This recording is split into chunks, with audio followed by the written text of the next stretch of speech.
Is this just a culture, or is this something more? Is this more of a new form of religion? I'm always hesitant to call it a religion because there's not really a supernatural aspect to it. Some people might think of it that way. It could be thought of that way, but I don't really think of it that way. And I try, like I said, I try not to bullshit myself. Like, I don't really believe something. I'm not going to say that, like, the Father speaks to me. There need to be people that are questioning things in the world and not just believing whatever the government says, because people in governments lie. You know, there's all kinds of good and bad ways that you can use AI. It's an amazing thesaurus. The idea of trying to look for synonyms is one thing, because you have to have an idea of what you want a synonym for. But like, can you give me 20 words that express this concept? Is a really new way to find words. Hey, greetings everyone. Welcome to the pod. Today I am super pumped. It's a massive show. Jack Donovan joins us to talk about all things ritual, all things masculine, all things Odin, maybe? I don't know. We'll see. But we have a million different directions we can go. And so let's just go ahead and dive in. Jack, welcome to the pod. Thanks for having me. Tell us about masculine rituals and why we should care about them. Well, you know, people always say, well, why do you do rituals? And I did a little reel about this recently.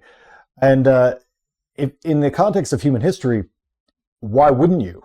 Is actually a better question. People have had rituals in every culture throughout human history. So we're actually weird if we don't have some kind of rituals. And the way I like to think of ritual itself is it's a way to bring abstract concepts into the physical world, because we can talk on the internet and exchange ideas and be like, oh, I like this, I believe in this, and I believe in that. But it's a way to manifest that in real life. Because as long as everything's kind of online or just we're just having a conversation or whatever, it's all very speculative and out there, and you can change it at any time. But when you bring something into physical space, you're giving it a different kind of importance, and you're making it real. And there's also a difference between deciding at home that you believe something and then doing it with a group of people. Because that doing something with a group of people then affirms it in a different way, which is why people go to church. Otherwise I believe something and I'm this person at home, and that's fine. And there are people like that, but most of the world actually gets together, either goes to church, goes to some other religious. I mean, we have this whole, in America we barely know about, like, say, Hinduism, but it's like 1 billion people doing this, all kinds of different rituals that we don't even know anything about, So it's such a feature of just human society. And as far as masculine rituals, would be a separate almost topic, and that gets into like rites of passage and things like that. So you can kind of direct as to where we want to go with that. Yeah. So I know that you have spoke at length about the idea that man is meant to be tribal. We have these sort of tribal instincts, like you alluded to a second ago, about how we like to attend church, we like to do things together in these rituals. What is it that you think makes us maybe respond better when we're with other men and have more kind of durability, more stickiness to the commitments we make and the things that we say and do? Well, it's feedback. We are tribal animals. We're social animals, right? We're not just animals that wander alone by themselves. Like, lone wolves are not a real thing. Yeah. Humans are social animals. The idea that we just are meant to like be off by ourselves just isn't real. And men have existed together in really packs for most of human history. We haven't been off by ourselves, just caveman, cavewoman in a cave alone. That doesn't last very long. Men have survived in groups of men. And so when you have this feedback from other men in your group, that changes how you behave. It makes perfect sense, right? The easiest thing that I think anyone can relate to is working out by yourself versus working out with a workout partner. Yeah. You're probably going to lift like 5 pounds more just because you don't want to see the other guy to see you. You want to compete, at a certain level. It changes the way you interact. And that's true in all aspects of life. If you're around a man who's like more successful in business than you, you're going to try and perform at that level, rather than just, if you were by yourself, maybe you'd be happy where you are, and so we push each other. And so it's really important, I think, for men to kind of get that feedback from each other. Okay. So I watched a video that you did, I think it was December 30th. It was right at the end of the year. You talked a lot about sort of the tribal instincts in a lot of American men that are trying to. It seems like they're attracted to this European Norse type of mythological type of upbringing. It seems to always get back to the idea of white pride or even something more nefarious like Nazi pride. When did you start seeing that happen, and where do you think that movement is right now of sort of American men trying to claim this unnecessary European attachment to these mythological types of traditions? Yeah, I think really that's baked in. The race component is kind of baked into that. The people who are interested in, say, Germanic paganism or whatever, mainly a lot of that movement started because they're trying to find their heritage. And when I got interested in it, and I no longer practice anything like that, what I do is specifically my own, and maybe we'll talk about that later. But what attracted me to Germanic paganism, I'm like, well, who am I? Okay, I wrote about the way of men, and the way of men is the way of the gang, and men are tribal and all that. Well, who's my tribe? You know, like that's just in my personal investigation. You're trying to look, well, what bigger thing am I connected to? Is something that, you know, a lot of men ask themselves. And so I think for that, you know, for groups of people that maybe aren't Christian, and there are a lot of guys who are just never going to be Christian, they're looking at that, well, this seems to be my heritage. This is something that's connected to me. So therefore I'm going to investigate that further. And that's why I think a lot of guys are attracted to it. So the idea that it would be connected to race is not really that distant, you know, from the thing. Now all the people who are involved in those kinds of things, are they all racist or whatever? That's absolutely not true. But it is like putting out a bat signal for Nazis. You know? So it will attract a certain kind of guy. So you just always have to be aware of that. And it's just very frustrating, I think, for the people who aren't of that mentality, who are involved in that kind of stuff. But it is part of that because you have people looking for their heritage. And so that's why people are attracted to that. How did you first find yourself in that Germanic type of tradition? Because you came from somewhere else before that, I thought. I'm very, I think, American in my disposition generally, I probably was I was raised Catholic. I then, did my hardline new atheist phase probably in my early 20s, like a lot of people do, and then you realize that's not probably the best. It's kind of dead. There's something very dead about it. So definitionally, yes. Yeah. I mean, and so like so then you look for something that is a little bit more alive and appealing in some way, and that has some kind of frame of reference for you. And so then obviously it seemed like from being mad about Christianity or mad about all those kind of things, it seems like, well, that was a reasonable step in a different direction. Well, this is something that people practiced before that. That seems reasonable. So that's how I eventually got involved in it. And also, like I said, I was looking for a tribe. I thought I found a tribe that practiced that. It was not really the best choice at the time of what tribe to join, but I joined a tribe and then went through that whole process and figured that out. So that's really how I got introduced to a lot of that material. Okay. And so was it during this time when you began to develop your theories about sort of primal masculinity and the solar types of theories that you have been writing about and speaking about over the past several years?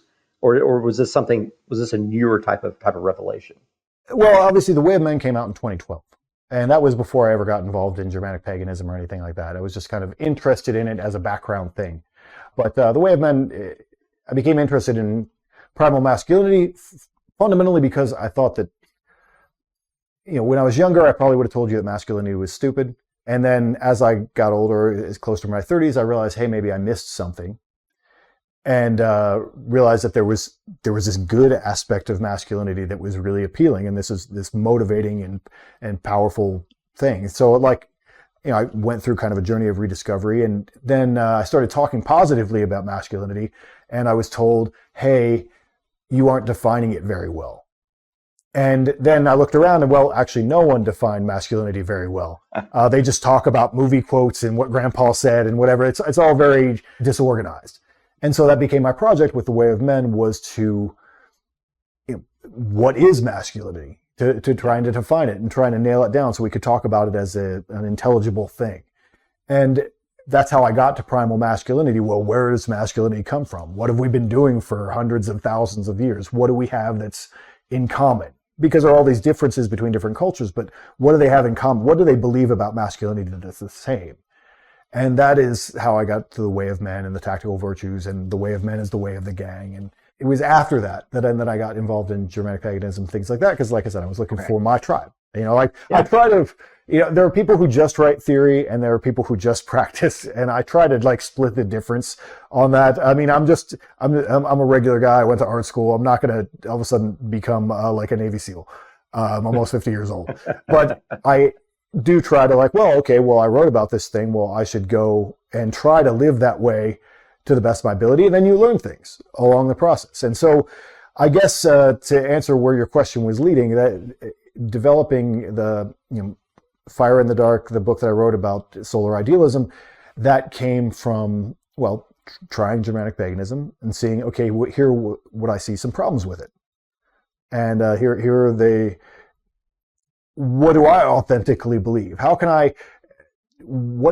I say that I don't feel like I'm bullshitting myself? How can I proceed? And so that was really what led to me developing the concept of solar idealism, and also dealing with a lot of the political forces in the world. Seeing what was going on with men. I think in the email we talked about my book, A More Complete Beast, and there's a lot of sense in the world among young men and older men and whatever that the world is upside down right now, and that they're angry. They're angry about the situation in the world. And there's a real trap there that Nietzsche called resentment, where then you start just being this person that blames everybody above you for something. And you get into this thing where it's a vengeful mindset. I just want to punish these people who have turned things upside down. And so, I wrote A More Complete Beast kind of in response to that, hey, resentment's a trap. And you don't want to go to that place where you're just doing nothing but blaming and hating and that. And, from there kind of comes Stay Solar, be this different ideal of masculinity that's not, closed in like a little black hole and vengeful and angry and whatever. Try to be more like the sun. Yeah. So I think you probably, you're a little too young for this, but I think the 1960s movement out of UCLA and the left coast, when you begin to have the not only the racial inequality movement come out of that place, but also the feminism movement that came out. And I think that really weakened a couple of generations of young men that are now raising young men that are sort of 20s and 30s that I imagine are really diving into your theories and your books and your concepts about how to really restore sort of that natural, sort of that right that right image of a man, because we've always been told it's evil. We've always told that you're not compassionate, that you're not caring. How dare you? You should be ashamed for being a man, just like you should be ashamed for being successful or whatever it might be. And what it comes down to a lot of the times is that people get confused, like you talked about a second ago, this idea of people blaming other people for their success, and that being the reason, sort of the wormhole that keeps them into the sort of the depravity and the lack of success. They think that their excuses are actually reasons. No, they're just excuses. They're just excuses. Just your blame, And so you have to take personal agency for yourself. You've got to realize that everything rises and falls on you. It doesn't rise and falls on anybody else. You have the ability you have optionality in your life. You're not beholden by one boss or by one man or even by one father. You have optionality there. And I imagine a lot of young men are really picked up, and I've seen this online, a lot of young men are really picked up with your ideas there. And so what is it like? What is the core message that you want to leave for young men, 30 years from now or 50 years from now, as you're kind of beyond this online phase and fading off to the next horizon? Fading off the internet into death. Well, I think The Way of Men is the most important book that I'll ever write. That's just the idea of like, let's look at what masculinity is without discussing morality. Because morality and masculinity, you can be a good man and be good at being a man, but they aren't necessarily the same thing. You can also be very good at being a man and be a terrible human being. So I think that's kind of my legacy in the sense of separating out those two things and then talking about really men evolving masculinity through kind of selecting each other.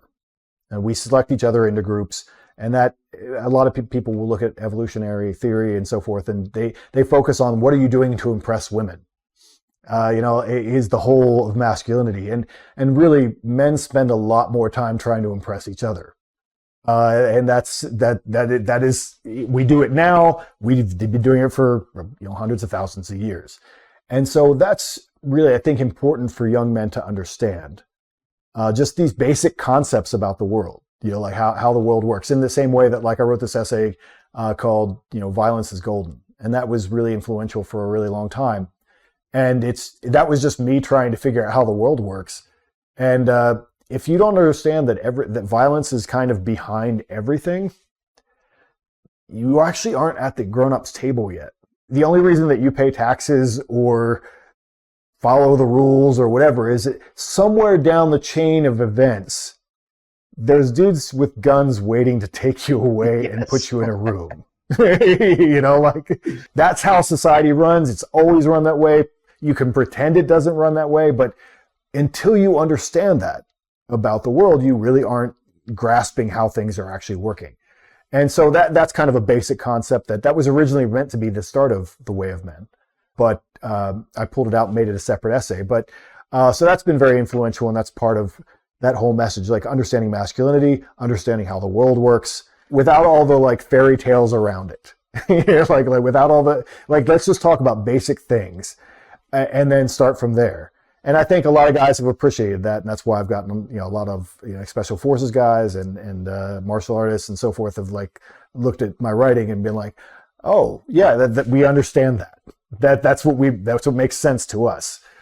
So I think that's really been my legacy is talking about masculinity in this simple, pared down, primal way. Yeah. Well, and I want to just ping that a little bit, double click on that. I think that it might be, from my perspective, it seems that masculinity probably is a moral issue. Not that if you're masculine, you're automatically good, but that you probably have, whether it's your genetics or whatever it might be, whether your religious stance on whose image you're made in, you're either A or a B, or you're something else. I know there's scientific options there, but depending on how you're made, you have to align to your identity. Like, it seems like we all have sort of a core identity that we were called to align with. And I think that is certainly a moral choice. Now, obviously, there's a whole other lot of down chain moral choices beyond that. But if we can't get our identity right, I suspect, and this is a question, I suspect it's difficult for us to get the rest of us right. Yeah, well, I mean, identity can mean many things. Yeah, like it can mean are you talking about like gender identity? Well, yeah. If I'm born a man and I decide that I want to be a woman, it's really tough for me to live my full potential if the core of my identity is a lie. Right, and that's that's a whole rabbit hole on itself, and that's honestly one of the reasons why I started to write about masculinity. Is that I actually went to art school and kind of was exposed to a lot of this gender theory that we see now in the 90s. And I have a lot of background. I did a lot of research in feminism and where does this all come from. And so one of the reasons why I wanted to define masculinity is if you look at gender theory and how it evolved, the arguments coming from that side was that there is no real thing as masculinity, that it's not a real concept. And there was actually a transgender gender theorist who wrote this really important book called Masculinities, basically meaning that it doesn't mean anything and it's just made up. And that it has no connection to reality, et cetera, et cetera, et cetera. And so I was aware of that when I wrote The Way of Men. And what I wanted to do is give men a way to articulate, no, it actually is a thing. There's a reason why it exists. And so that was really important to me. And when you go in the idea of like not getting your gender right, I think there's this huge aspect of social contagion in that, like the amount of people that didn't get their gender right, 50 years ago was a lot smaller. And, if you look into the work of James Lindsay and people like that, there's this Marxist push to break up all paradigms, like all existing paradigms and all like hegemonic ideas of what, like male and female and all these basic things that we take for granted. The idea is to tear them apart. So all this gender theory and queer theory and all that kind of stuff, that all comes from this desire to break things. And so that, obviously, if you don't know whether you're a man or a woman, you're having a rough time in life, that creates a lot of instability. And I think that there's a lot more people that are willing to talk about that now. I would say the early 2010s, I didn't want to touch that. That was a third rail. Like all of a sudden, when everyone was like, trans is great, then, it was very difficult to talk about that. But now I think more people are seeing, no, there's a lot of actual mental instability that comes with that. Because like you said, like if you don't know whether you're a man or a woman, like you're gonna have a rough time, like with everything else in life, because you don't know who you are, and the idea that you have this secret idea of who you are that like it was implanted there in some way. It's a very murky ideology. Really, like it doesn't actually make a lot of sense, but that's because I think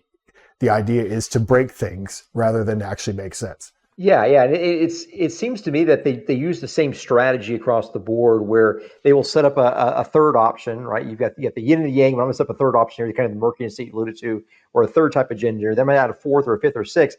And my intention is just to get rid of all the categories, because there's no sort of ultimate truth. There's no ultimate definition of what A or B is, or the binary ideas are there. And so when you begin to do that off of the central identity making, I guess, item that makes us the gender, I mean, that's the first thing that really comes out. I mean, maybe you've got color there, but then you can break it everywhere else. You can break it not only at the polls, but you can break it in all sorts of levels of hierarchy where there's differentiated types of roles in the home.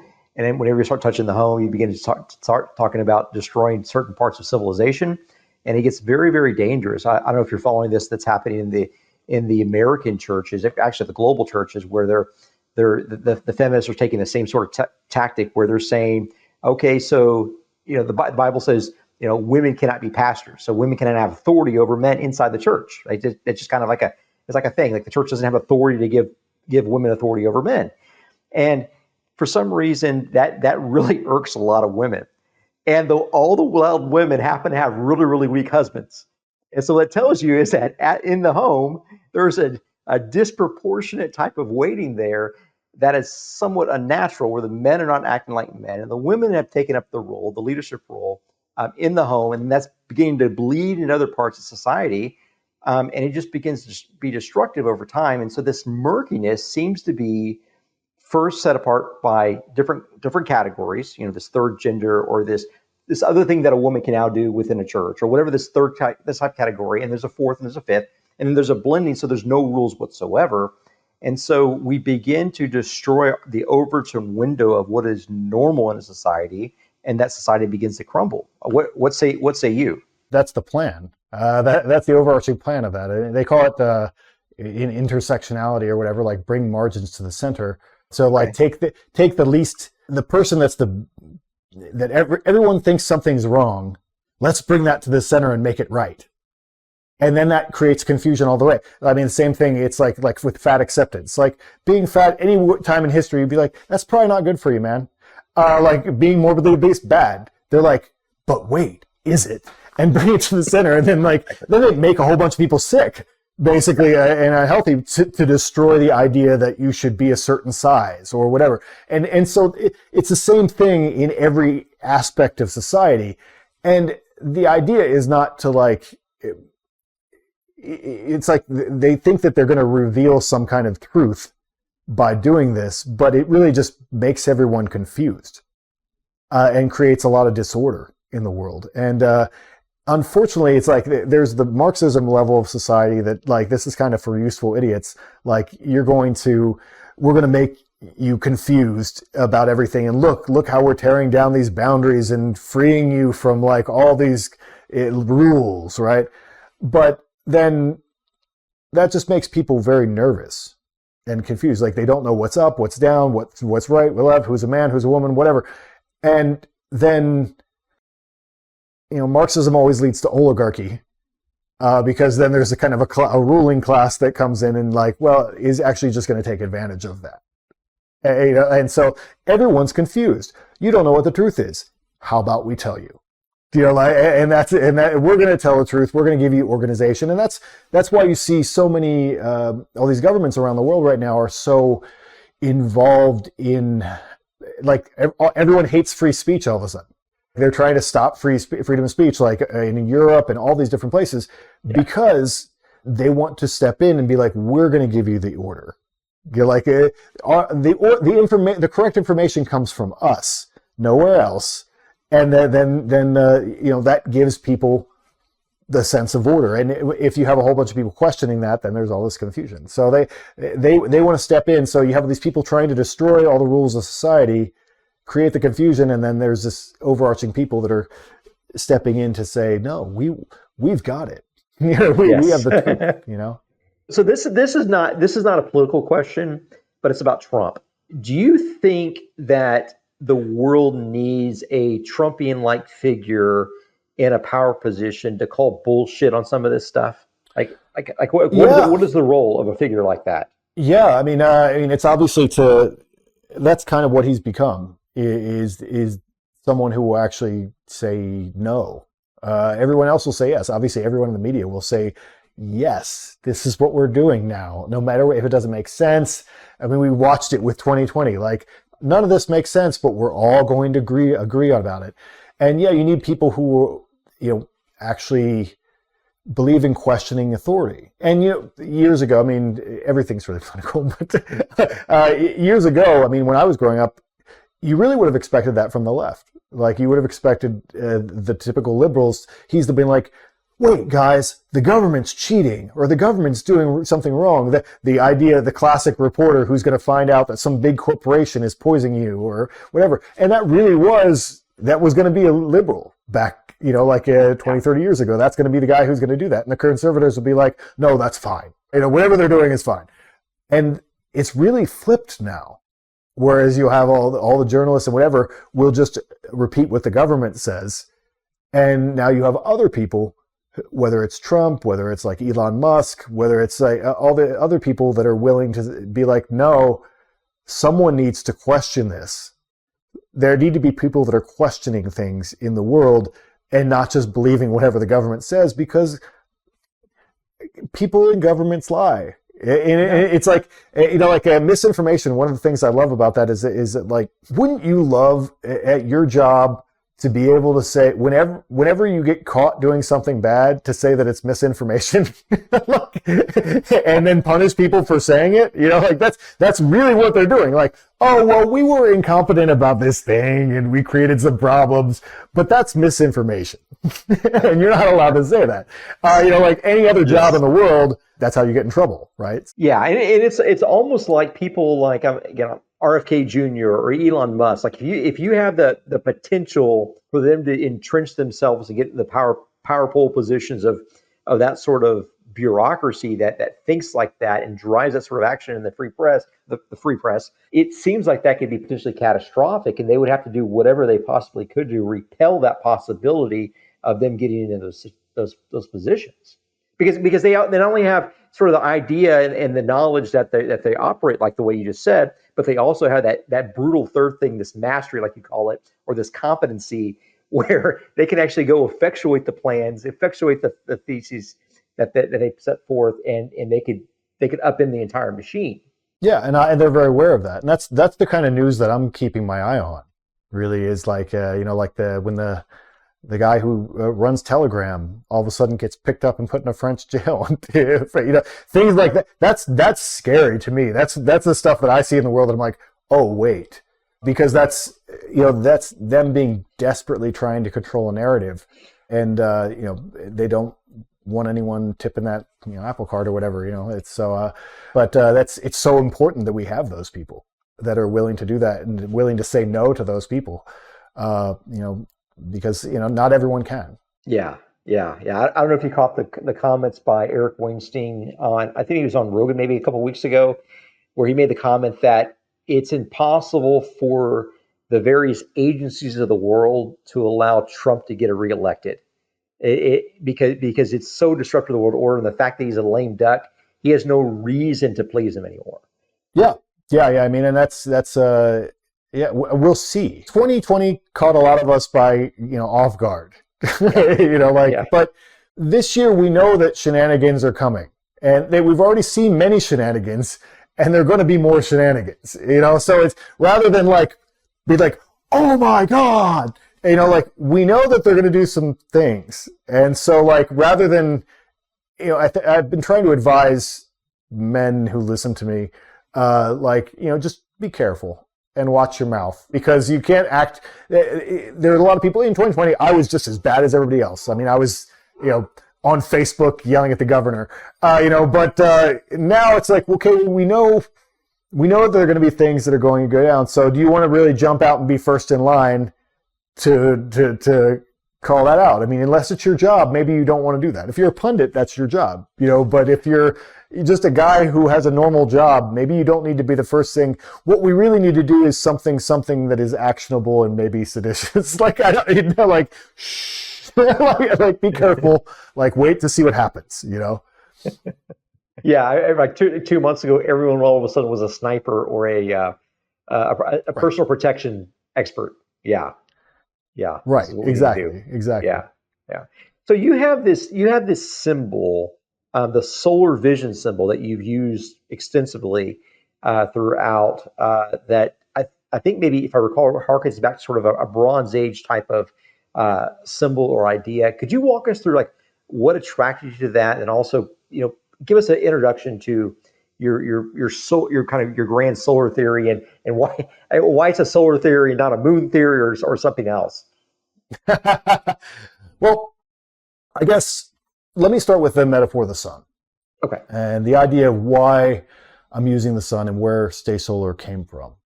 I said it's very much in response to this idea of resentment and talking about positive masculinity, because I think it's important. You can complain about how the world is, and I've done that, and you can complain about what's going on and analyze it and whatever, but your positive vision for the future is the only thing that's going to change any of that. You can't, criticism goes so far, and then it dies. You need a positive vision for the future. And so I wanted to start with something simple. And when you talk about positive masculinity, the sun is a fantastic metaphor for that, in the sense of, what does the sun do? Well, it creates light and warmth, and it draws things into order around it. It draws things into a predictable order around it. It has its own gravity, and we have that gravitas. The sun has gravity. It has a lot of it, and it is on its own mission. It obviously has its own orbit and its own trajectory, but it pulls things into its orbit. And the things that it pulls into its orbit, it actually provides with light and warmth. And so they benefit from being there. Earth being the biggest example, obviously. We on Earth benefit from being in the sun. And as a man, as a husband, father, leader, any of these things, that's kind of what you want to be. Yeah. This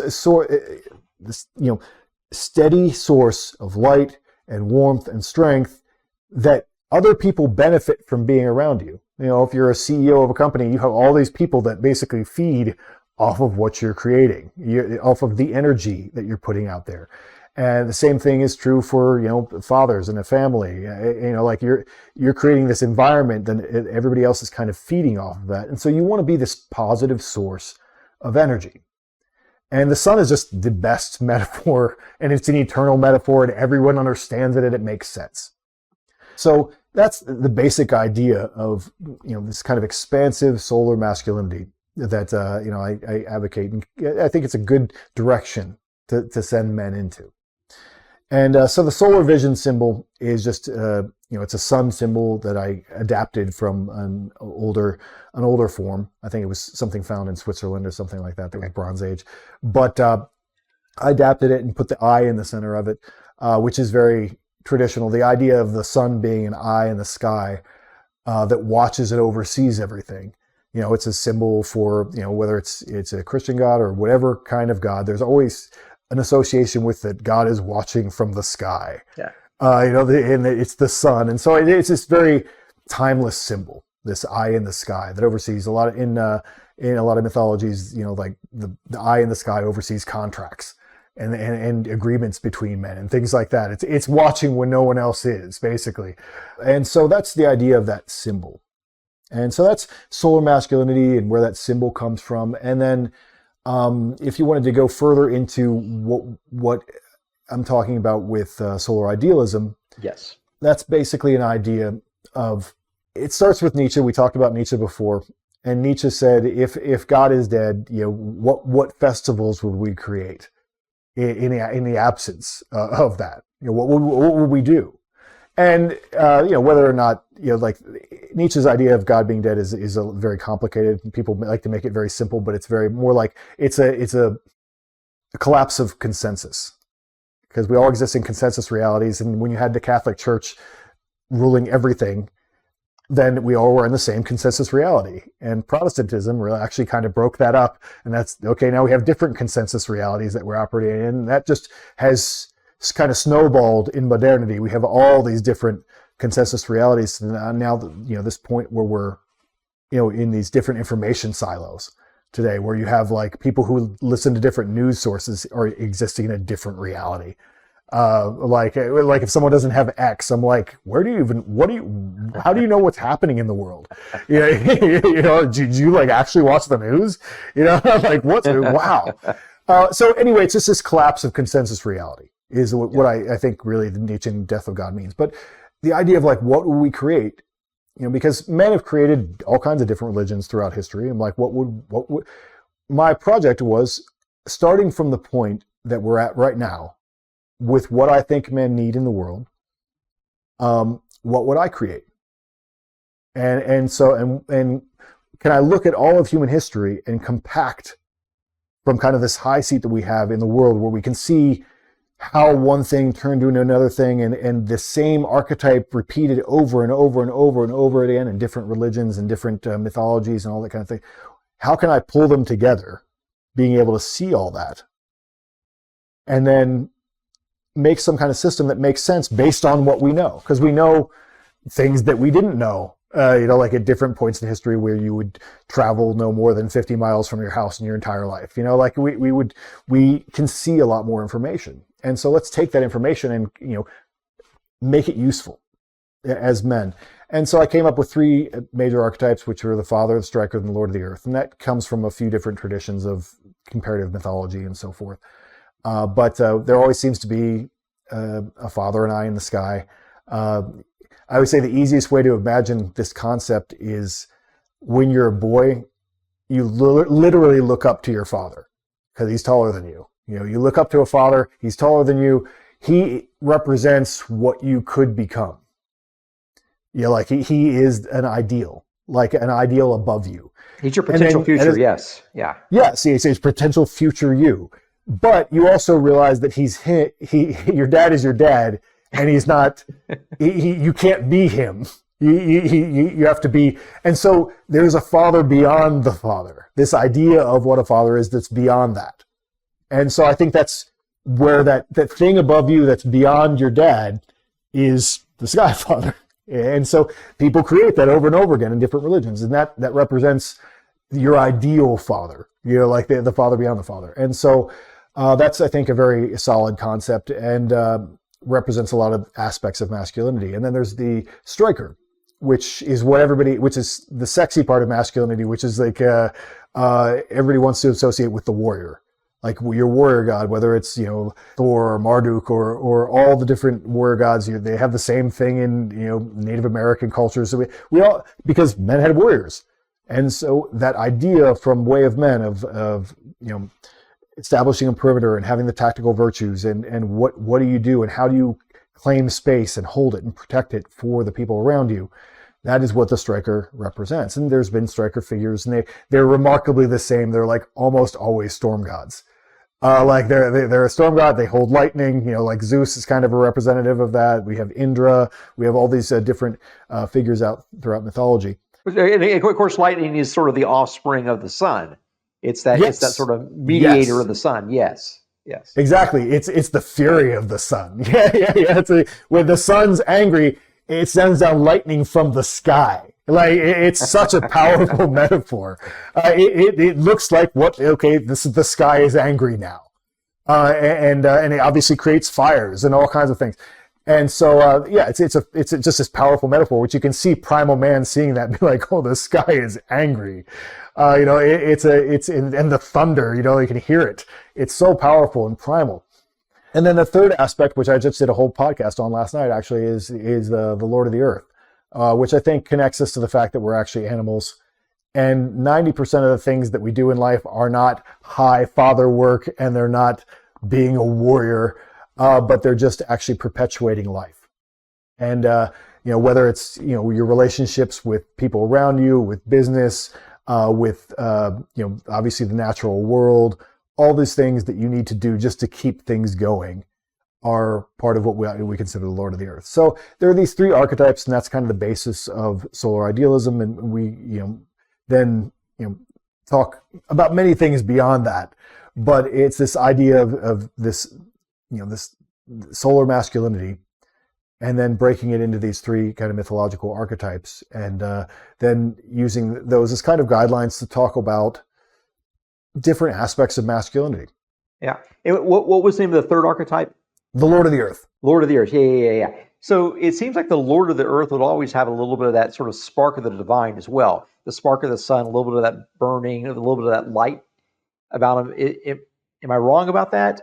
Yeah. I mean, well, because they're in alignment. I mean, the idea, the way I set it up in my book, Fire in the Dark, is that they're all concerned with order.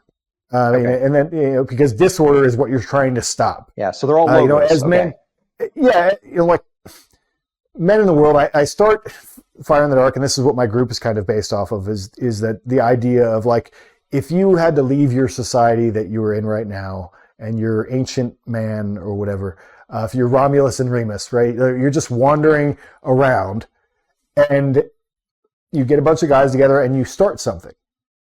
Like, where does it start, and what do you do when it starts? And so that's kind of the myth of what I call the first men.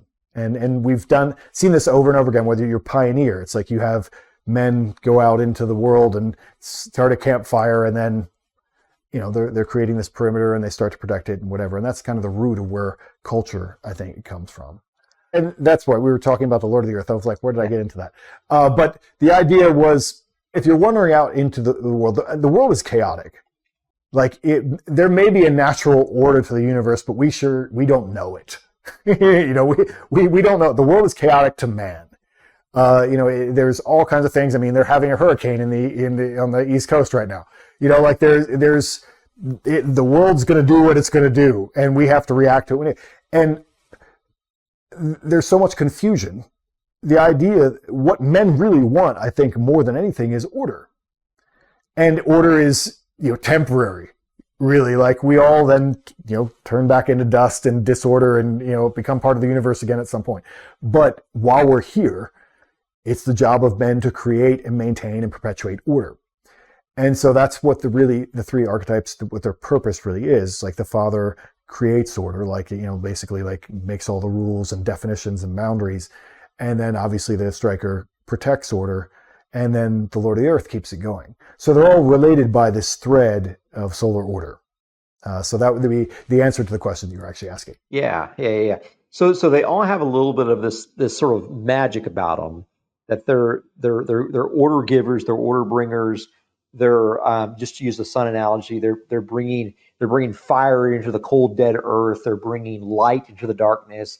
It's a dual. I hate to mention this again, but it's sort of a dual phase Tao where you've got yin and yang, the yang invading the yin, the masculine invading the feminine. You could never have a feminine invading the masculine. That's just not right. It's got to be a masculine character invading the feminine. Yeah, I mean that's archetypally. I mean, like, yeah, and that makes sense to all humans.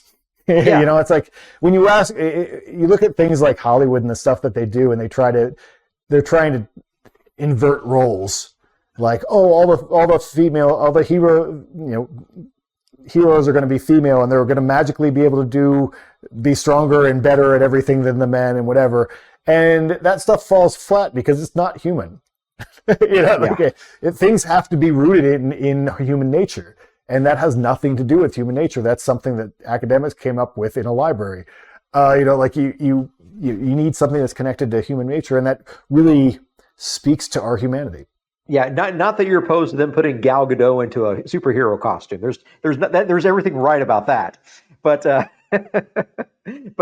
there's this idea that it's the same story over and over again, like you talked about. The sun is quite clearly, I suspect it's the longest standing metaphor, analogy, multi-layer type of symbol. Because you not only have the fire that you talk about quite a bit, you also have the light. You also have sort of the life-bringing nature of the sun, the gravitational force that's kind of pulling men in, and you have all of this going about it. And I think, have you done any reading about Akhenaten, the pharaoh? That's the one that created his own sun cult? He didn't last very long, as I remember. That's right. Yeah.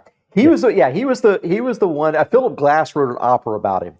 And he has, side note about the opera, but because we were talking about this, he used the mezzo sopranos. I think that is the neither male nor female figure. It's sort of an asexual type of voice that's neither male nor female, but it's also both at the same time as sort of the core choral lead in that opera. And so, yeah, Pharaoh Akhenaten is the one that came up and said, okay, you've got Set, you've got Ra, you've got the various sun deities of the tradition. You had all these other gods too, right? And all of Egypt was just filled with these priests for all these varieties of God, and they had their own land. They were being paid through the treasury. And he said, no, that's not the way it is.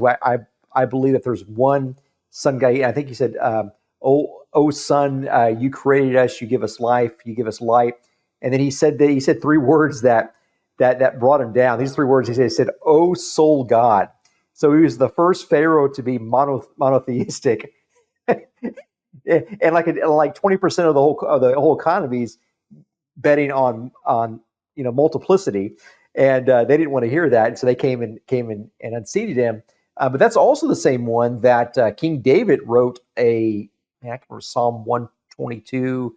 There's some psalm in there, I don't know, my blog, where he wrote almost the identical thing that Pharaoh Akhenaten wrote in his hymn. So Pharaoh Akhenaten wrote a hymn to the sun god, is what it's called, and David wrote one almost identical to that, 400 years later, whenever it was. But yeah, that was his big claim to fame.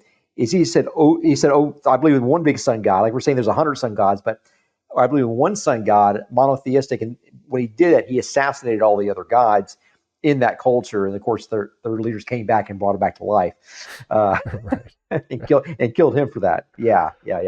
But it's been around. It's been around so long, and so where does this lead us if we espouse a sort of a solar primary type of belief in how we should act and how sort of all of reality functions?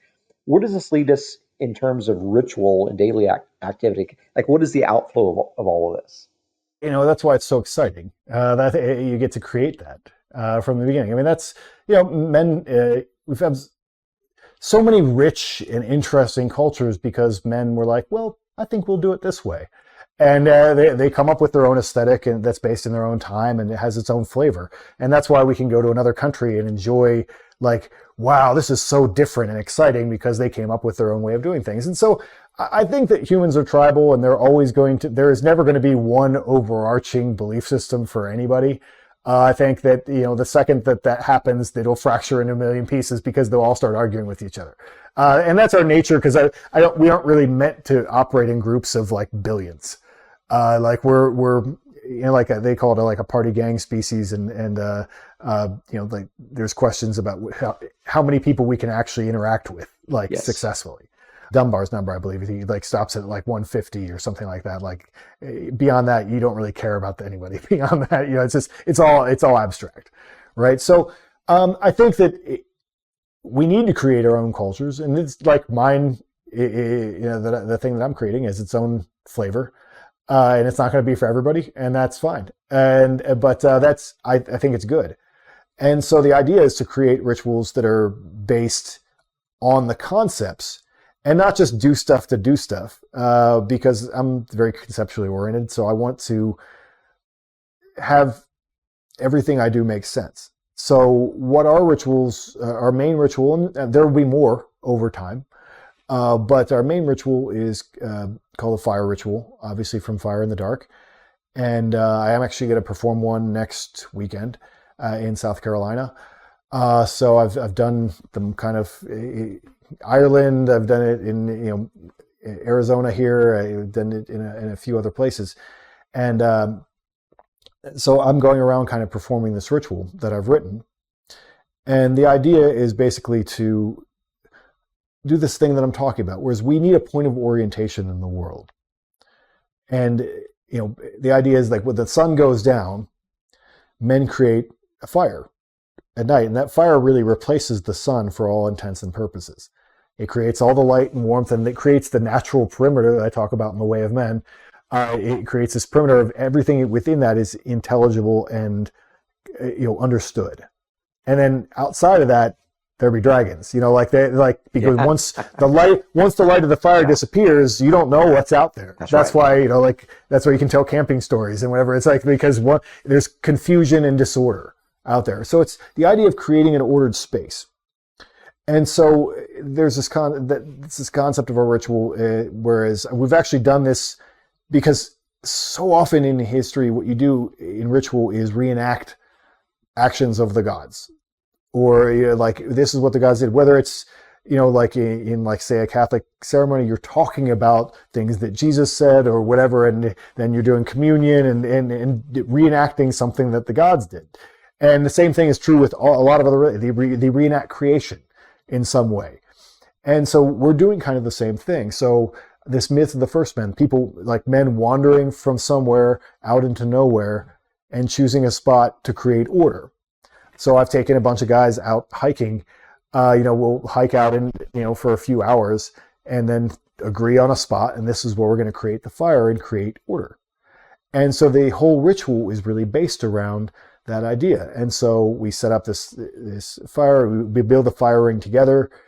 This is where we're going to do it. And then when it becomes golden hour, when the sun is starting to set, I do this thing where I kind of initiate them into the process. And then we actually, with torches, they're all holding the torches. They all have to make their own torch. So they're all bringing something to the idea, because it's not just me, it's like they have to bring their own thing to it.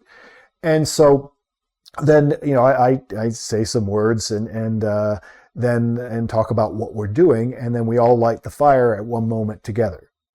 And then, I don't want to say too much, but we basically then, I kind of walk them through it and put it in mythic space, in terms of think about all the other fires that have been made.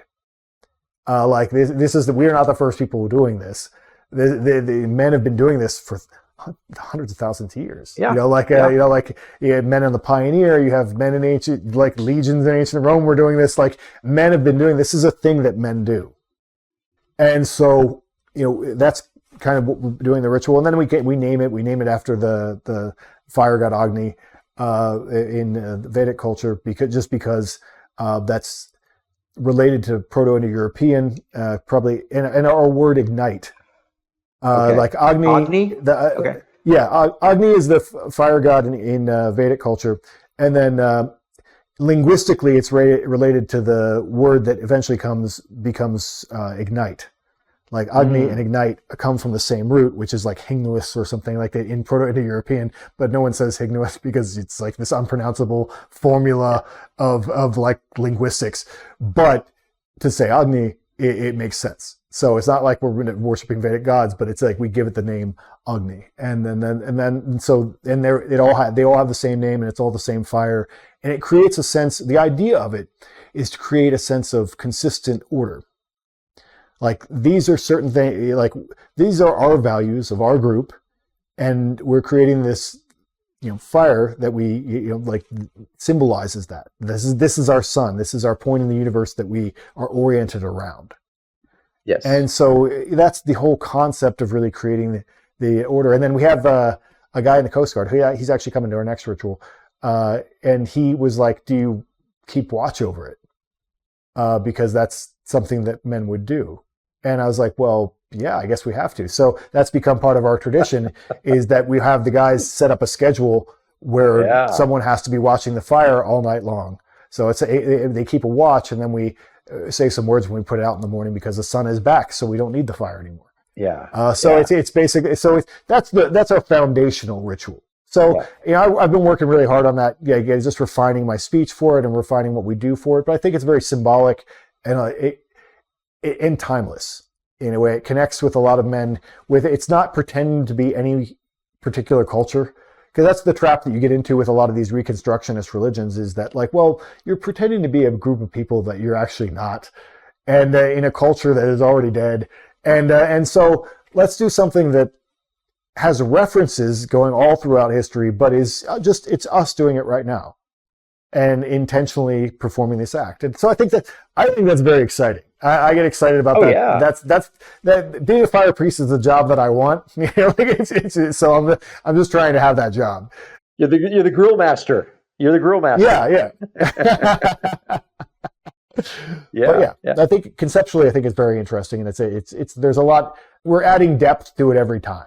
For instance, we bring. I keep ash from every fire and bring it forward and combine it in a jar. I have it in my house, and then I bring part of that out to the next one, and so they're all connected. And so like it's this process that we just there's so many elements of that become that's how you get things like it took hundreds of years to create the Catholic Mass. Like that took a long time to create, and same thing with all these other religions. So you just add meaning as you go, and it's exciting. Yeah, and what you said about the ash makes me think like it would be almost proper to have some sort of animal sacrifice portion to that.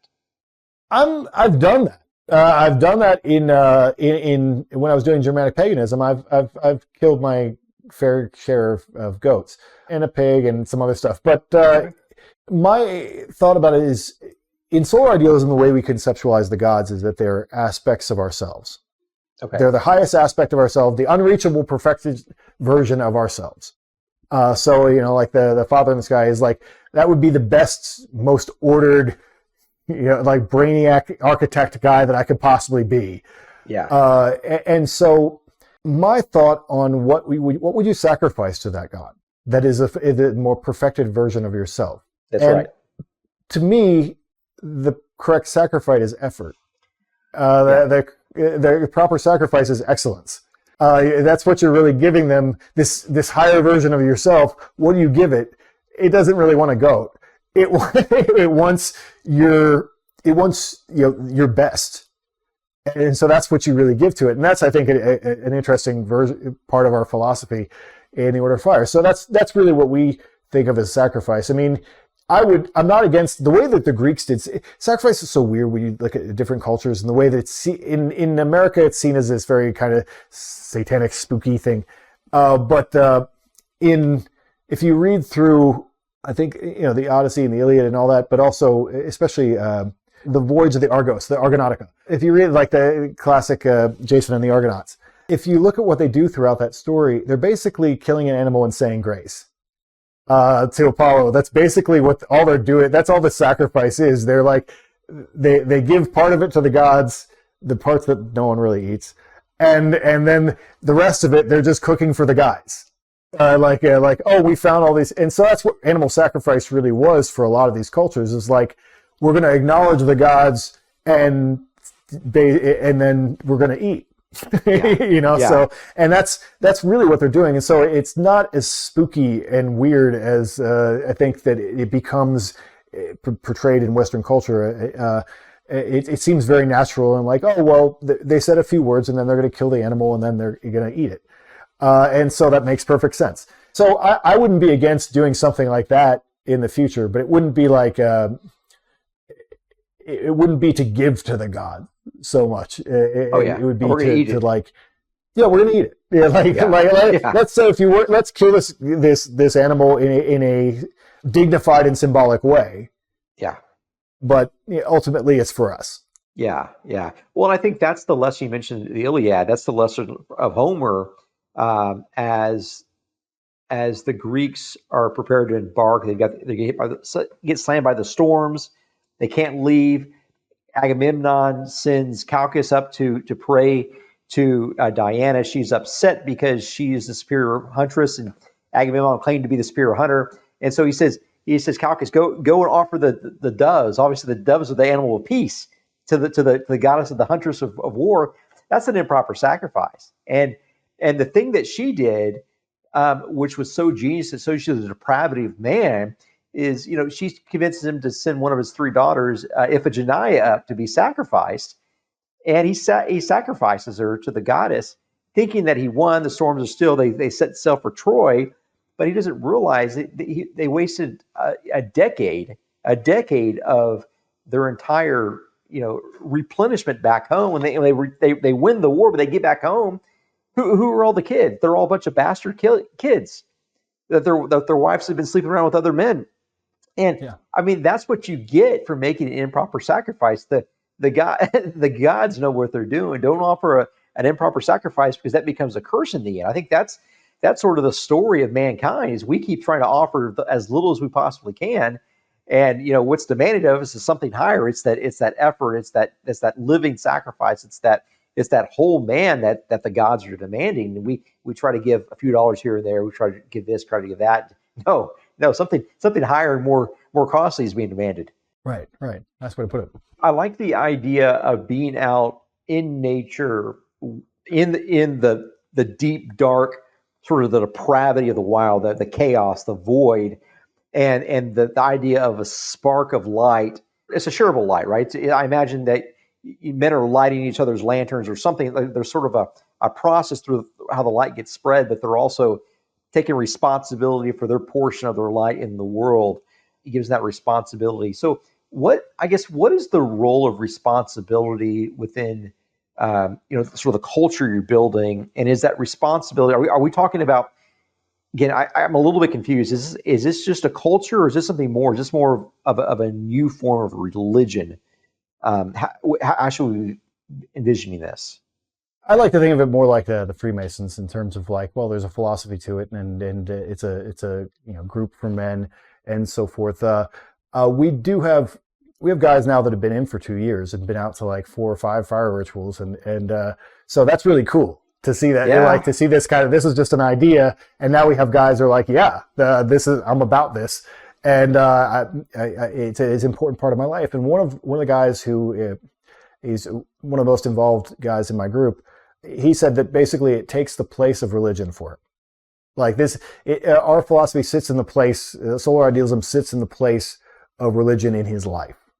And so that's where we are, really. I'm always hesitant to call it a religion, because there's not really a supernatural aspect to it. Some people might think of it that way. It could be thought of that way, but I don't really think of it that way. And I try not to bullshit myself. Like, I don't really believe something, I'm not going to say that, like, the Father speaks to me. Like, I don't want to go down that road, Yeah. And so I think it takes that place for a lot of people. It's somewhere between philosophy and religion, becomes a worldview for men. And it's interesting to see it evolve, and how it evolved, and at what point it involves, women and children. Because that's always obviously any trajectory of something like that. I mean, we do have guys, like the co-host of my podcast, who's, obviously a member of the group. his wife helps me out with marketing and stuff a little bit. Like, so she's bought into the whole idea. She likes it too. She thinks it's been positive in her household. Like it's been a positive influence. And so we have some of that happening throughout the organization already. So that's the goal, obviously, is to how do you make this thing sustainable so that it survives after me? Yeah. Like can this grow to a point where it exists beyond me and become a source of meaning in people's lives? Because that's what people are really looking for. You said about identity earlier. And so much of this is really about identity. And how do we choose identity? Sometimes we just receive it, right? I inherited an identity, and that's one thing. But in the modern world, many people choose identity. Well, the way they choose it in many cases is, it's intellectual and also aesthetic. Like what appeals to you? Like what imagery appeals to you? Like certain things, one of the things I never really liked that much about Germanic paganism was there's something that's very dour about it. and it's very kind of closed down and northern. And it's very Scandinavian in its own way. And I'm probably have a little bit more of a Mediterranean personality than that. So, and that's just aesthetic, as much as anything. So, this kind of thing, the aesthetic will appeal to some people and not to others, but, it's interesting. The guys, over time, we start to have a look and a vibe. And that's what cultures, that's what happens, you just everybody gets kind of on the same page, and then it evolves from there. Have you done any reading of C.S. Lewis's work on Norse mythology? No, I did no. Okay. Yeah, I would be interested. Of course, he was a professor of Norse mythology at Oxford and Cambridge.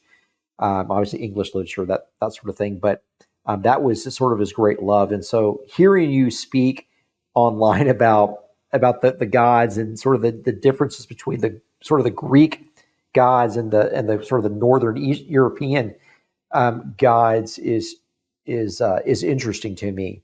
Are there things that we should know about Thor or Odin right now that maybe us Americans would not think of? So I found it interesting that just the idea that there may be people out there actually worshiping Thor and Odin right now. Oh, 100%. Yeah. I know a guy who sacrificed a cow to him last weekend. The guy who bought my land from me, my buddy Clinton. He has his thing is Thor, and he has a Thor group, and he is 100% serious about it, and has he's one of the smartest people I know. He's kind of a savant. He can step back Old Norse into Proto-Germanic and into Proto-Indo-European himself, on the fly. He's the linguistics and the history and the background that he had, and he actually influenced my perspectives on a lot of things as well. He went a different direction with things than I did, but we still talk sometimes because we do, leaders of groups are leaders of groups, and we kind of have our own things to talk about. He definitely worships Thor, and there are tons of people. I've obviously participated in rituals like that, and where people were into Thor and Odin and so forth. And it's interesting to see how, as a skeptical man, as I'm a very skeptical guy, it's interesting to see how those beliefs manifest themselves in people. They get attached to an idea, and that idea becomes alive. It comes to life at some point in their heads, and it becomes very powerful. One of the things that I always joke about, and it's not really a joke, it's because it's not wrong, right? People believe in all kinds of crazy things all through history or whatever. And it's our natural state. Like I said, it's weirder not to. But a lot of guys, especially military guys, would come to me when we're doing Germanic pagan things and say, Tyr is my guy. They're the god Tyr. And I kind of chuckle to myself, and I'm like, oh, the god with one story.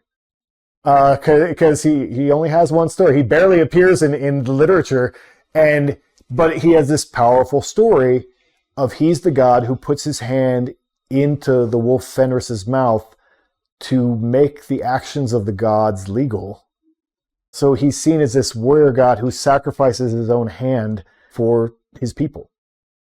And so, so that for guys who have been out to combat and all that kind of stuff, Tyr has this like special meaning to them, and he becomes alive for them. They're like that's the metaphor that they needed, and so it becomes very powerful for them. And that's, like I said, it's not wrong. And it's same thing with people become attached to the idea of Thor or like Odin. I mean, I probably had a lot more to do with Odin, when I was doing that kind of thing, just because that's probably closer to my real life role. Like as far as he's definitely more of a magician, poet kind of god than some other gods. And so I mean, there are definitely people out there who 100% believe in those gods and have some experience with them, in the way that Christians pray to God and God answers. It's the same. They have a relationship in that way. So is it something where they like for instance, your friend that sacrificed the cow to Thor last weekend, is he saying that I believe that a Thor exists somewhere sort of in the spiritual realm? Is he saying that I believe that Thor is one of many gods? Or is he saying like I believe Thor is like the sole god that rules over all other gods, reigns over all of history, is ultimate there? Or is he saying something different, like I believe Thor is sort of the ideal man that I want to become? Like what's happening there when he calls him a god? Yeah, I wouldn't want to put words in his mouth. He's a very articulate guy. Yeah. But I would say, just to make a guess, like the way I would approach it would be like Thor would be like the part of the man that I would want to become. That would be more my approach to things. Whereas I think him personally, just because I know him, I think that his would be more like, it's always been Thor.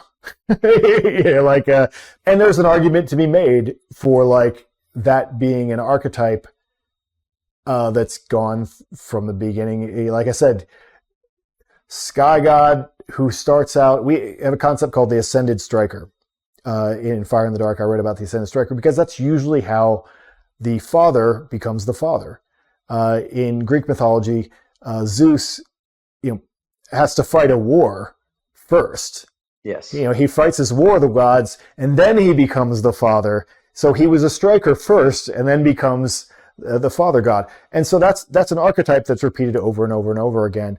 And so the idea of the striker and the father being basically the same thing, that would be more Clint's take of it. And so that's a little bit more like this God has always existed. And like I said, I'm just guessing I don't know how you would actually phrase that, but that, for him, it would be that way. But for a lot of people who practice, Germanic paganism or Norse paganism, it might be more of a thing that, he's part of that system. The system that was written down by Christians. All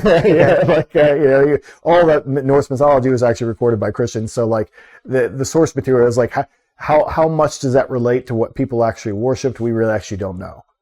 But they've taken that mythology that was recorded by Snorri and some other people throughout history, and they've taken that to heart and made that part of their identity. And they've decided that those are the gods that their people worship before other gods, and so that those gods are as real as anything.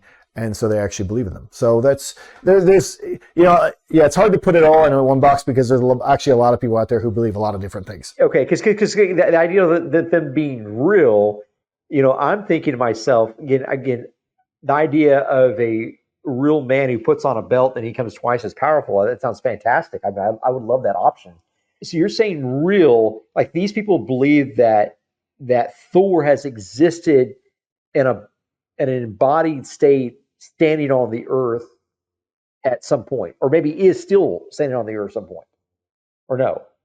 Yeah, I mean, we're standing on the earth. Like I said, we're talking about lots of different people with lots of different beliefs, and you're talking about people who are functionally nonconformists, because if they were conformists, they'd be Christians. Yeah. So like they're functionally nonconformists, so they're kind of like herding cats. Who knows which people believe, but there definitely are people in the world who believe that embodied is a tricky word, because how much are gods ever portrayed as being like embodied, like, or they're embodied in some way, but on some other plane or something like that. They're also, but they could come down to Earth and interact with you. I mean, that's the stories about Odin are always like Odin, like being a wanderer who like just shows up, and then like everybody just thinks he's like a hermit or whatever, and then he like drops out some wisdom, and all of a sudden is like making some stuff happen. So that's the idea that they come to Earth is, I think, in that mythology, as to what people believe, that, like I said, there's a big range, but I do believe that there are many people who actually believe that these gods are real in the way that any gods have ever been real. I think is the easiest way to say it. Have you personally ever had any of these gods appear to you like in your dreams or your waking state, like whether on drugs or committing rituals or anything? I mean, have you ever had any of these deities kind of a manifest to you, so that in that experience you thought you were actually communicating with them? I would say it's funny. It's interesting the way the mind works. You get in this stuff and you do enough of it, and the things do become real to you in a different way. Not in a. I don't think I've ever had an experience where I actually felt like an actual person was having a conversation with me. But I do think that when I had land and I had altars to like Odin and Frey and Thor around, you have that sense of what that God represents. And yeah, maybe late at night or whatever, like you're out with fire and like you feel like you're having a little bit of a moment. I think that's, and I would say most religious people, I would say that's how they experience that communication with the divine as well. I think, I don't think most people would be like, and God, it was sitting in the room with me and said this. I think most of them be like, I felt like something happened and I felt like I got a sign. I felt, I think that's how most people experience religion. I would say that I felt that I've gotten that at different points. That's as far as I'd go with it. So I think we've got this idea where there's people that maybe would choose multiple, like you mentioned, having altars to two or three different godlike figures. And I imagine there's a lot of people like that, right? I mean, it's the entirety of the Vedic tradition, where maybe you've got 300 million gods there. And a lot of that seems to me to be a little bit of a diversification strategy, right? Right, it's at some point, if these gods live forever, there would be some sort of power play where you would know, like if they lived forever, forever would have already been in the past, because there would not have been a starting point. You would know who'd be sort of the alpha god out of all the other gods. And so it seemed like the smart thing to do would be to go all in on the alpha god, to put all your eggs in his basket. Well, I think we were actually talking about this last night. We were talking about the Lord of the Earth, because he like that archetype has so many domains, right? Like it covers so many areas. The tendency with polytheism is to specialize, in the sense of like you have all these different concepts and aspects of life, because that's what they really represent many times, are different aspects of human life, and things that are most important to you. That's why eventually, if a religion or a polytheistic religion is around long enough, you get like a carpenter god, or like a god that is assigned over this one specific aspect of life. And it's really a question of focus. And so like the Catholics did this in the sense of like saints. Like, oh, you pray to the saint for this specific thing. Rather than like, okay, well, the big monotheistic God has a lot going on. Like there's a lot, and it's kind of hard to conceive. But if you have this person who's like, whether it's a saint who's like maybe like has God's ear on this particular topic, or whether it's a God who that's the specific domain, whether it's like there were gods that you prayed to in the ancient world specifically for childbirth, and specific situations. So I think that it's just a question of just organizing ideas as much as anything. Like there's this idea that like, okay, well, there's a big God, like, or the guy, like say in like the ancient Greek system, like, well, Zeus was clearly in charge. He was clearly in charge of everything, but all these other gods had all kinds of other domains, and so you'd pray to them for different things.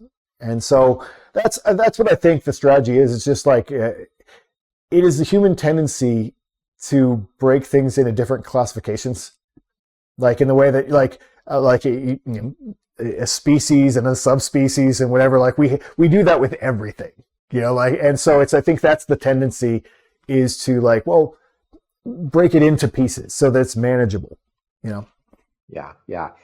You mentioned a few minutes ago the idea of philosophy and religion. Like your culture is more of a blend of the two, and of course, Christ was probably the most anti-religious figure ever. Right? It was the religious people that killed him. It was the religious people he was debating the entire time, that he was telling them what they were wrong, that they were evil, while he was going and having bills with prostitutes and sinners and people that were thieves. And so he hung out with the sort of the deplorable class and sort of cursed the religious class. And of course, the religious class were the ones that killed him. And so I think I would argue personally that Christ is the most anti-religious figure ever. Only that we've kind of tried to make the build a liturgy on top of it to reintroduce this sort of religious idea. And at the beginning of the book of John, John writes, "In the beginning was the Logos." The mirroring of the first phrase in Genesis. In the beginning was the God created the heavens and the earth. And he mirrors that, and he uses that logos word as really a quadruple entendre. So he's not only the orderer, like you talked about a little while ago, the kind of the order, he brings order to the chaos, but he's also the Greek idea of the ideal. He's also the Egyptian, the Alexandrian idea of this fully God and fully man. But he's also this word, this spoken word, the one that at the beginning says, "Let there be light," and there was light. Sort of the sunlight type of figure of the Egyptians and of the Ergon people and all the savages. And so he builds this structure, and because he pulls in not only the Egyptian culture, but he also brings in Greek philosophy. He brings in sort of the logos of Plato and Aristotle and the Stoics, and he says, no, they're all the same thing. He begins to put the religion and the philosophy into the same bucket. And he's saying, no. The guy that was at war with religion, and the guy that said the opposite of what the philosophers said about the personal responsibility and the mental fortitude, that those being the ways. No, it's both and at the same time. Like this is the opportunity, and so he uses that as a way to force this. You could see either as a strike through both religion and philosophy, except this third thing, or maybe he brings the two together. I don't know, but I think what you're onto is the same sort of thing that Christ was onto, and John was onto when he said that, is that the worlds are blending. Plato clearly realized, if you read Plato's Republic, especially Book 5, he's clearly onto the idea that religion and philosophy belong together. He just couldn't come out and say it. But there's like so naturally a fit that it's almost too obvious. And so I like what you're doing. Thanks. Where do you go from now? You spoke about the rituals, the solar culture, this idea of bringing men together and trying to get them to develop sort of this more primal yet firm masculinity that harkens back, not only to the root of reality, the root of all the cultures, but also this root of their identity. I guess what is the outflow? Like what does this look like for the men when they return home? You mentioned the wife is very pleased with how her husband's responded, so she's helping you there. But like, what does this look like in the home and at work? What do you want to see these men doing when they get back from these retreats? One of the worst things with retreats is that I've seen retreats or rituals or anything over the years is that people go and it's actually just a catharsis. It's cathartic. Like they go and they say like powerful words, and that makes them feel powerful for 5 minutes, and they don't do anything different after that. That's frustrating to see.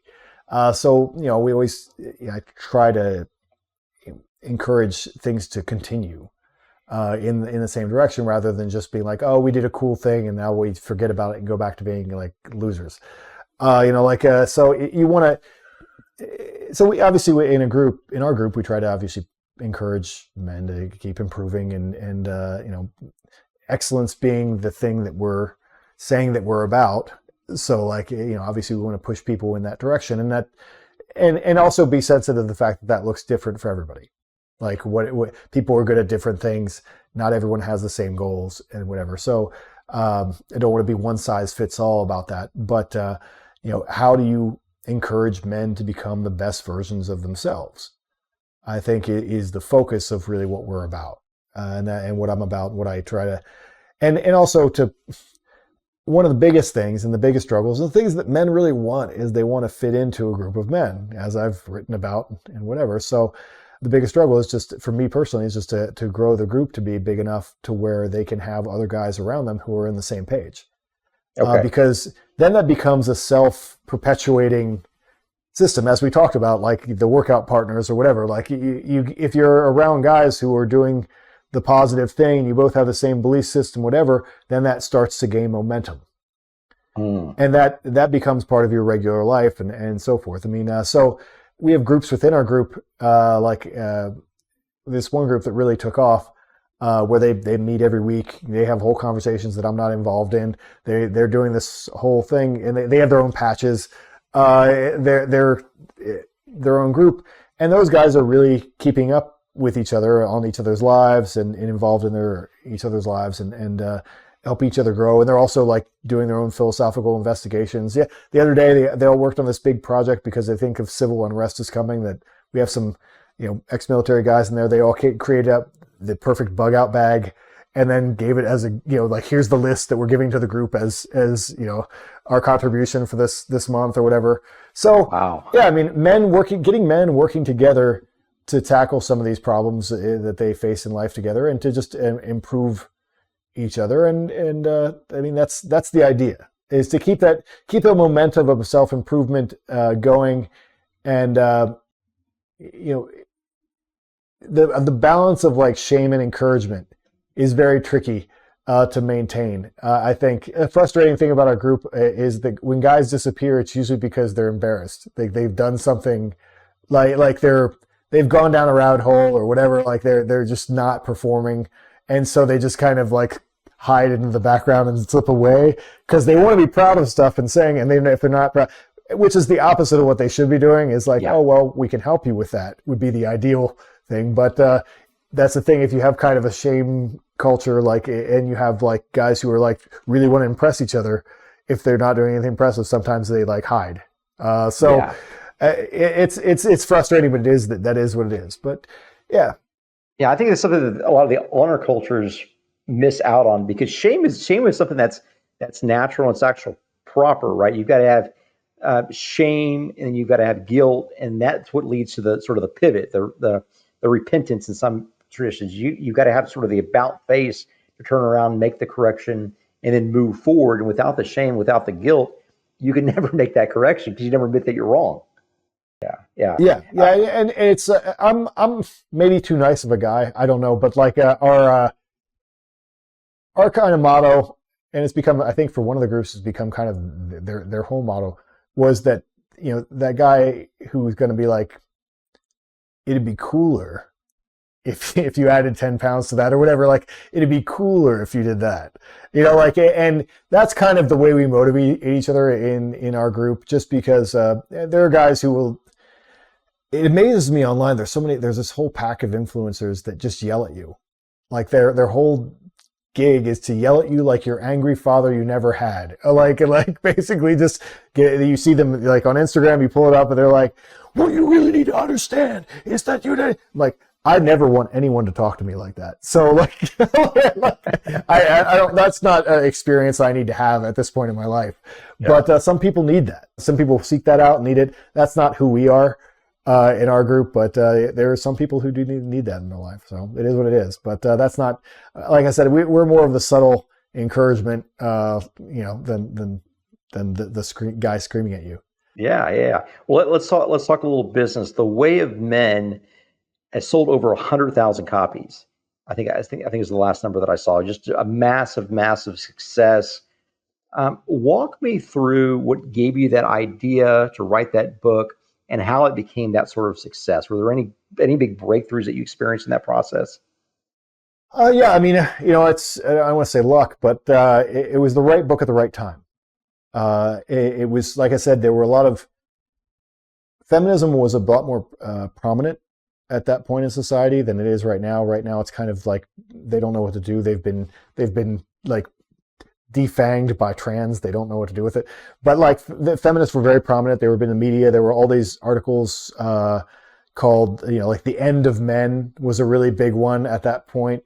Hannah Rosen, she wrote a whole book called that. There were all these things saying that masculinity was dead and whatever. And so I was just this delivery truck driver. That's what I was doing when I wrote The Way of Men, and just did my own independent research and did my own, tried to say what I really believed in the best way that I could, in the most authentic way that I could. And it really, I think, being kind of an angry working class guy, writing that book at that time connected with a lot of people, and I connected with a lot of men. And so I put it out there, and I just did what I'm doing now to promote it. I just went on a mess of podcasts. Like, basically, I'd say yes to anyone for forever. There were some obviously bumps along the way. I mean, I think I got picked up by the far right, and I spoke at a couple conferences I probably shouldn't have. But at the time, like, it was a different world. It seemed okay. I've always been pretty consistent about what I actually believe. But I got a lot of things put on me from being associated with certain people. Basically, like the first couple years, it was just it was doing pretty well, and I was early on the audiobook train too. Like no one was really doing audiobooks at that time, and I realized that they had set up a system where you could make your own audiobook, and like I got in on that pretty early, and I think that helped a lot too. That's still kind of the biggest source of income from the book is the audiobooks. So Okay. That's basically what I did, is just to promote it out through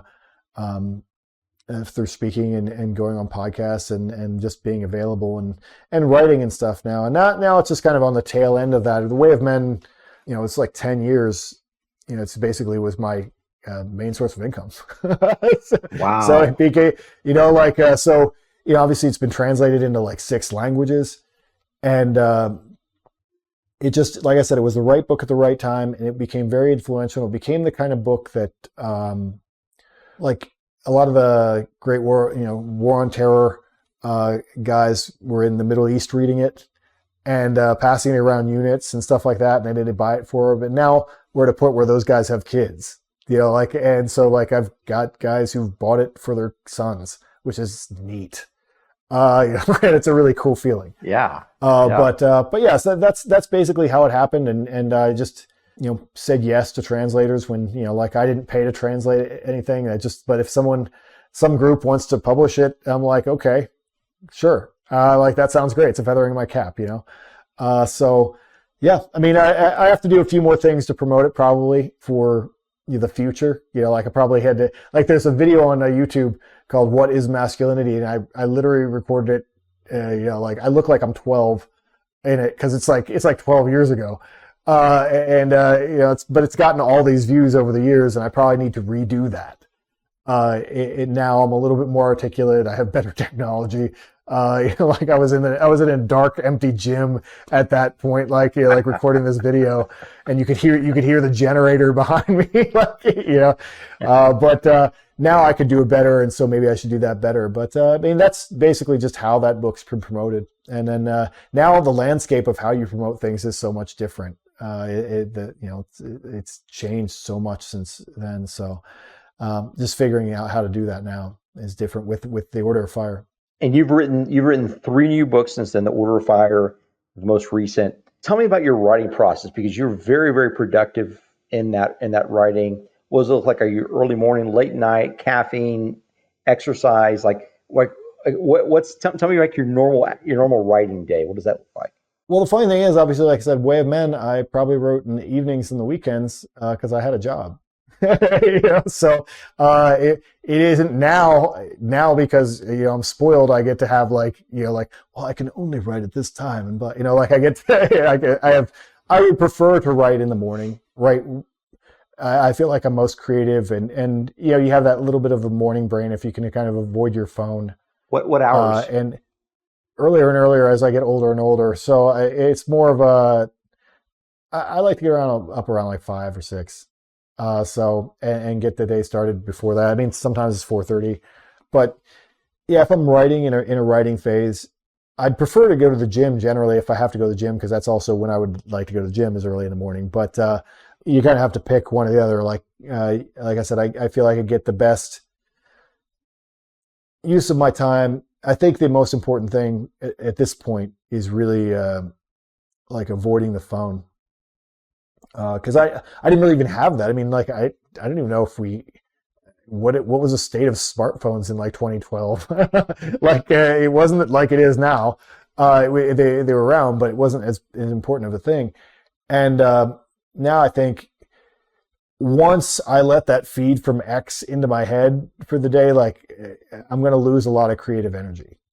Like so you want to kind of keep all the distracting things of the world, whether it's news and life or whatever, I think out of there until you get that a good bit of writing or thinking done. Because sometimes writing is just thinking.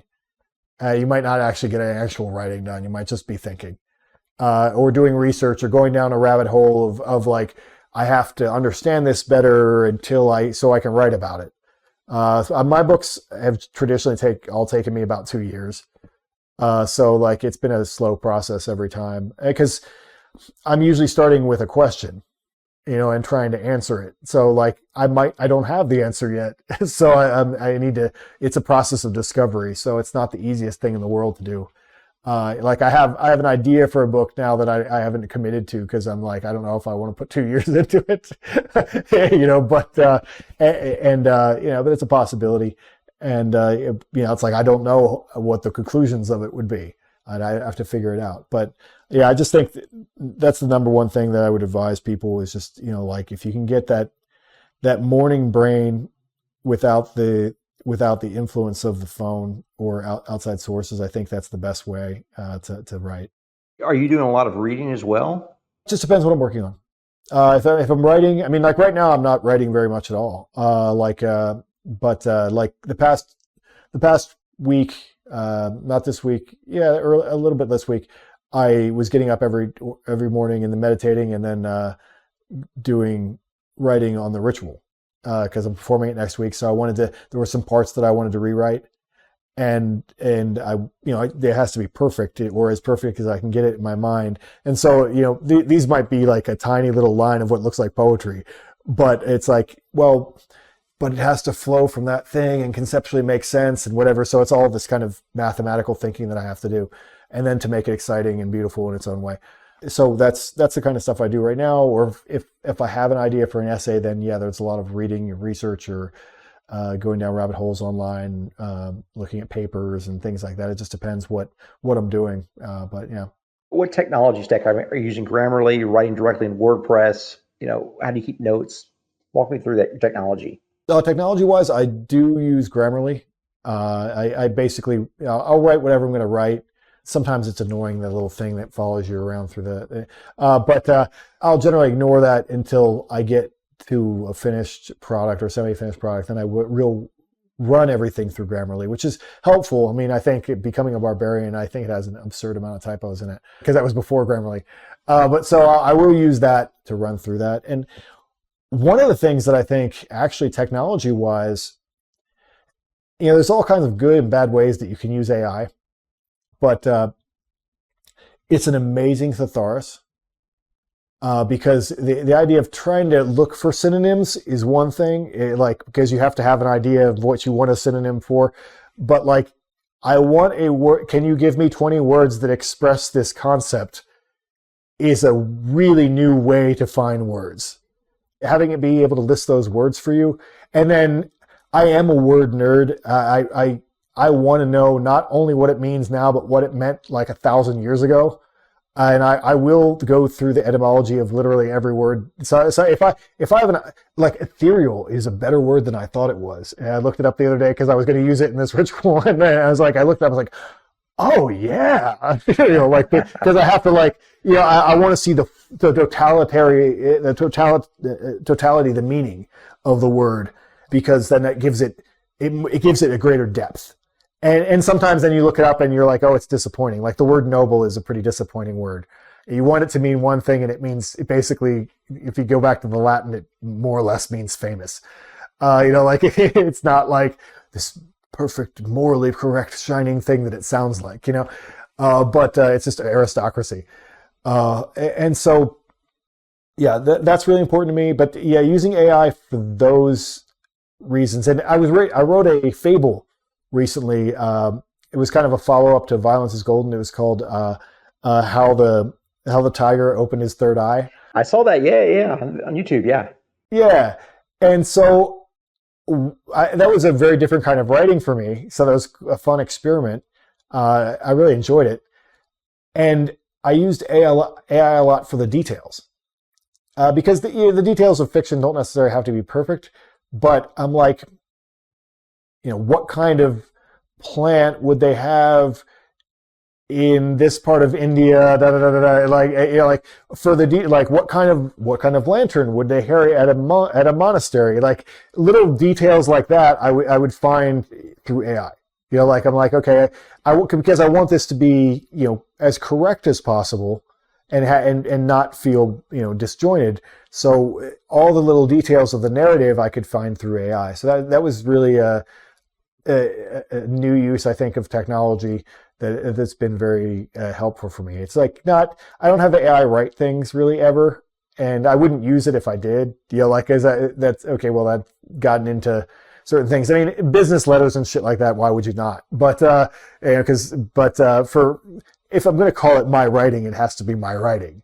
But especially specifically as an author. But getting the synonyms and the details of things, and getting to explain things, concepts to you in a way that you could, in terms of research, like what are the 3 most important books on this subject? And then it's my job to go look at them, but it's just simple things like, what are the 3 most important books on virtue ethics? That'll set me down that rabbit hole. So I think that's the newest, use of technology is all the AI stuff. People it's overblown sometimes, and sometimes it just gives you terrible answers, but it's a good starting point. Yeah. So I used ChatGPT last week. I'm an aspiring author. I wrote a very, very large, complicated book. Came back from the beta readers 2 months ago. Wasn't a good fit. It wasn't intelligible. So I restarted. And I wrote a 300-page book in the last 60 days, Wow. separate from that. And so I actually just sent it out to the first round of beta readers today.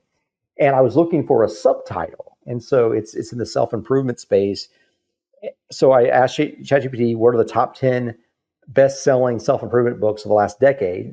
It listed them, analyzed their subtitles, and then from there, show me which subtitles have which sorts of themes, and what you think that those themes do to the sales of those books.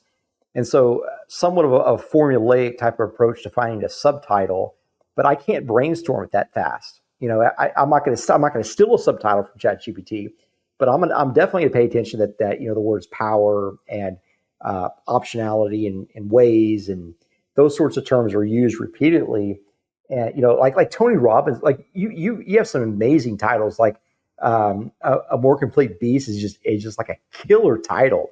And I was thinking about that. I was thinking about Tony Robbins' classic "Waking the Giant Within." Like what? Like that just is that's a bonkers title. And you could never replicate that again. That again.